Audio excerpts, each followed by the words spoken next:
کہ جب کشتی کو اللہ بچائے گا تو زمین پہ کیوں نہیں بچائے گا؟ اب اس سوچنے پہ اللہ کے نبی صلی اللہ علیہ وسلم پر وحی نازل آ گئی، کیا؟ فَإِذَا رَكِبُوا فِي الْفُلْكِ دَعَوُا اللَّهَ مُخْلِصِينَ لَهُ الدِّينَ۔ یہ جاہل لوگ جب کشتی میں بیٹھتے ہیں، کشتی کو میں تھوڑا سا ہچکولا دیتا ہوں تو مجھے یاد کرتے ہیں، جب نکلتے فلما نجاہم الی البر،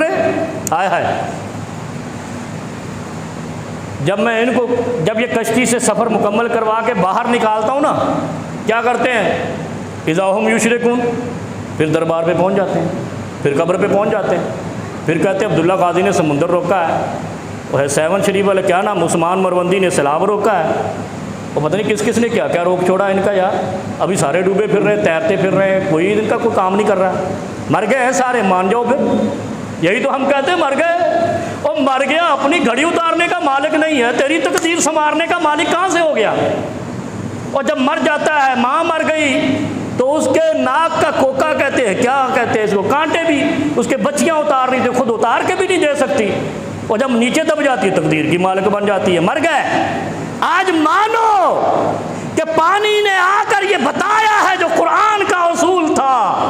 کہ یہ مر گئے، جو مر گیا وہ اپنا مالک نہیں ہے، تیرا مالک کہاں سے ہو گیا؟ ہائے ہائے، وہ پانی نے یہ تو بتا دیا، کچھ تو سوچ لو۔ وہ ابو جہل کا بیٹا سوچ گیا، مان گیا، آج کا مسلمان نہیں مانتا، تو پھر وہ صحیح تھا یہ صحیح ہے، آج سے تو وہ کافر صحیح تھے وہاں کے، آج کے مسلمانوں سے وہ کافر صحیح نہ ہوئے۔ ابو جہل کے بیٹے نے کشتی ایسے ایسے کیا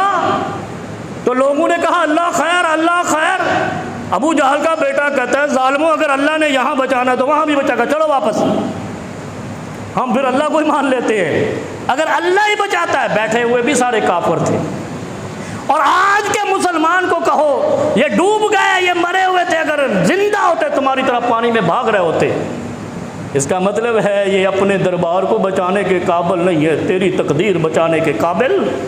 کیسے ہو گیا؟ مسلمانہ سوچ لے، بڑا ظلم کرتا ہے جب تو اللہ کے علاوہ کسی اور کو کرنے والا